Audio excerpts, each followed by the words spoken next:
Okay, untuk Assalamualaikum. Ya, karusan Salam ini, di balon kewarih kaum syedara lingkang melabur kuda pucungon kampung doa ni balon bersejahtera. Tahu lagu sama-sama? Ya misaho hairakan misaboh bari ke Bupati Aceh Barat tanyo pilih Tarmizi SB nyogol ke tanyo Pek megese tak dukung bermenghasil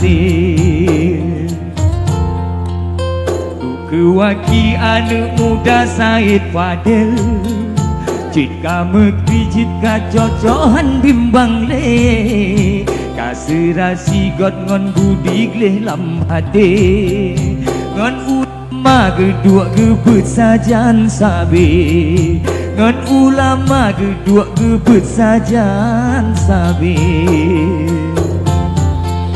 Pun di kampung yang ditunong tobi negle Roh upu tangon di pasi tongon pante Tamu sapata dukung Tarmizi SP Ke Bupati Aceh Barat Pek Ragule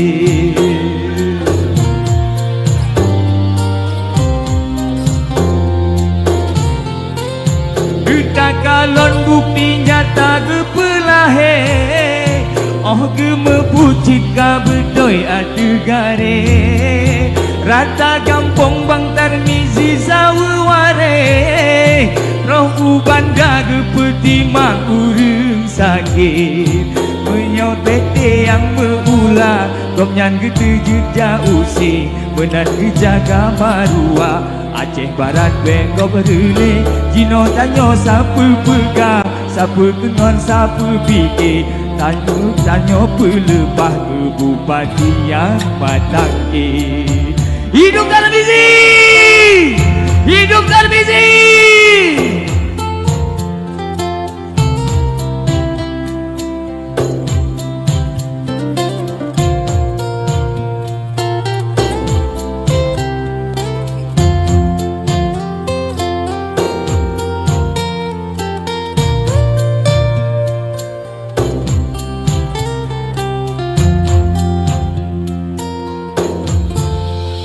Kewaki anak muda Said Fadil Jika mekri jika cocohan bimbang le Kaserasi got ngon budi lelam hade Ngon ulama kedua gebet sajan sabe Ngon ulama kedua gebet sajan sabe Pun di kampung yang ditunong tobi negle Roh upu tangon di pasi tongon pante Tamu sapata dukung Tarmizi SP Ke Bupati Aceh Barat Pek Ragule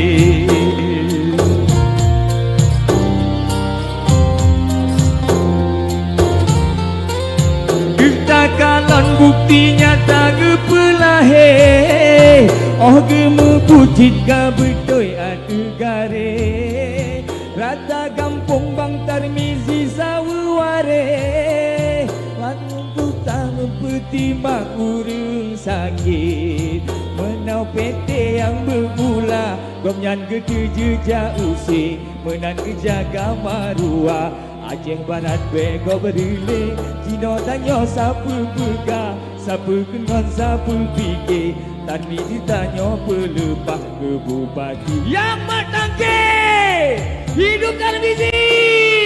Hidup Tarmizi! Luar biasa, kita sudah dihibur oleh Lemto dan juga Bang Yudi Albar dengan suara begitu merdu menyanyikan sebuah jingle dari Tarsa ya yang sering FYP di TikTok. Benar Ya. sekali. Jadi Huda Kopi Keso yang melagu Tarmizi SP merdu hat suji ya. Rupaji Yudi Albar.